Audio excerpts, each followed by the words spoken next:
بسم اللہ الرحمن الرحیم۔ جمہوریہ ترکیہ کے صدر رجب طیب اردوان 3 مرتبہ وزیر اعظم رہنے کے بعد 2014 میں ملک کے پہلے براہ راست منتخب صدر بنے۔ ان کا عہد صدارت اب 2023 کے صدارتی انتخابات میں کامیابی کے بعد تیسری مدت میں داخل ہو چکا ہے۔ یوں انہیں ترکیہ کی سب سے زیادہ عرصے تک برسر اقتدار رہنے والی شخصیت کا اعزاز بھی مل چکا ہے۔ خواتین و حضرات، ہم آج ترکیہ کی 100 سالہ سیاسی تاریخ کا احاطہ کرنے کے لیے اپنے پیکجت کے جاری سلسلے کے اختتام تک پہنچ چکے ہیں۔ اس سے پہلے کہ آپ سے صدر اردوان کے عہد صدارت کا احوال بیان کریں، آپ سے گزارش ہے کہ اپنی اسکرین پر گھنٹی کے نشان کو دبا کر ہماری حوصلہ افزائی فرمائیے۔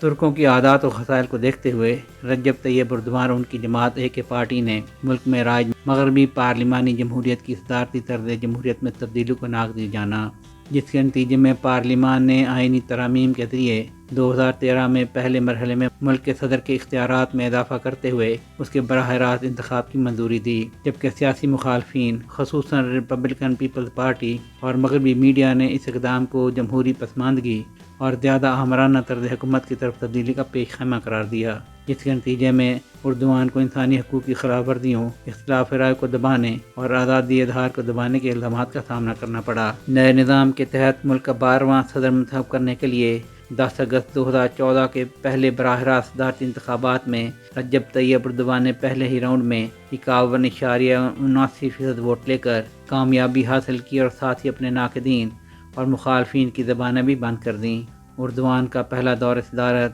1 سال پہلے گزری پار کے واقعے کے ماہ بعد اثرات، علیحدگی پسند کردوں کے ساتھ مذاکرات کے بے نتیجہ ختم ہونے کے نتیجے میں ملک کے اندر دہشت گردی کے واقعات میں اضافے، اور سب سے اہم شام میں خانہ جنگی سے حالات کے خراب ہونے پر 20 لاکھ سے زائد شامی پناہ گزینوں کی ترکیہ آمد جیسے اہم مسائل سے عوارت ہے۔ جبکہ اسی دور کا ایک اہم واقعہ 15 جولائی 2016 کو ترکیہ کی مسلح افواج کے اندر ایک دھڑے کی حکومت اور صدر رجب طیب اردوان کے خلاف بغاوت کی کوشش تھا، جسے عوام اور حکومت کی وفادار فوج نے ناکام بنا دیا۔ اردوان کے بطور صدر مملکت دور میں پارلیمان کی منظوری کے بعد 14 اپریل 2017 کے قومی ریفرنڈم نے پارلیمانی نظام کو صدارتی نظام میں تبدیل کر دیا۔ حکومت کے سربراہ یعنی صدر کے لیے مدت کی حد 5 سال کی 2 ٹرم متعارف کرائی گئی اور تمام انتظامی اختیارات دیتے ہوئے صدر کو ملک اور حکومت دونوں کا سربراہ بنا دیا گیا، جبکہ گرینڈ نیشنل اسمبلی میں نشستوں کی تعداد 550 سے بڑھا کر 600 کر دی گئی۔ متذکر اہم تبدیلیوں کو سامنے رکھتے ہوئے صدر اردوان نے 2019 کے وسط میں ہونے والے آئندہ الیکشن کو ایک برس پہلے 24 جون 2018 کو منعقد کرانے کا فیصلہ کیا،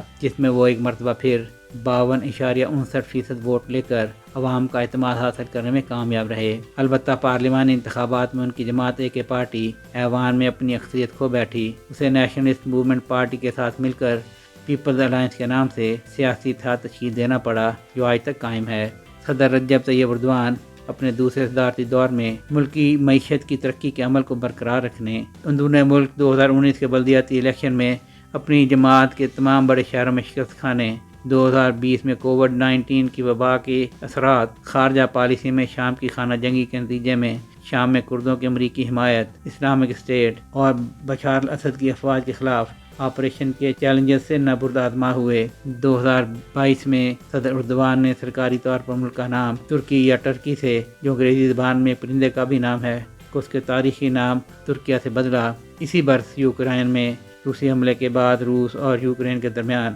اناج کی برآمد کے حوالے سے ایک معاہدے کی ثالثی بھی کی، جبکہ اپنی بطور ایگزیکٹو صدر پہلی ٹرم کے اختتام کے قریب 6 فروری 2023 کو ملک میں یک بعد دیگر آنے والے 10 صوبوں میں تباہ کن زلزلوں اور ان کے بعد لوگوں کی بحالی کے بڑے قومی فریضے کو بھی نبھایا۔ مئی 2023 میں صدر اردوان نے اپنی دوسری ایگزیکٹو صدارتی مدت کے لیے انتخابات میں متحدہ اپوزیشن کے امیدوار کمال کلیداروغلو کو رن آف الیکشن کے مرحلے میں 52.14% ووٹوں کے ساتھ شکست دی، جبکہ ان کی پارٹی نے اپنے اتحادیوں کے ساتھ مل کر عام انتخابات میں پارلیمانی اکثریت حاصل کی۔ صدر اردوان نے اپنی بطور صدر مملکت تیسری اور بطور ایگزیکٹو صدر دوسری ٹرم کا آغاز اندرون ملک زلزلہ متاثرین کی بحالی کے لیے ایک جامع پروگرام پر عمل درآمد اور ملکی معیشت کی بحالی کے لیے بھی جامع منصوبہ بندی کے ساتھ کیا ہے، جبکہ خارجہ محاذ پر حماس اسرائیل جنگ اور اپنے پڑوس میں روس یوکرین جنگ کے علاوہ شام اور عراق کی ابتر صورتحال کو سنبھالنے کے لیے بھی کوششوں میں مصروف ہیں۔ سہیل شہریار، پاک ترک نیوز، لاہور۔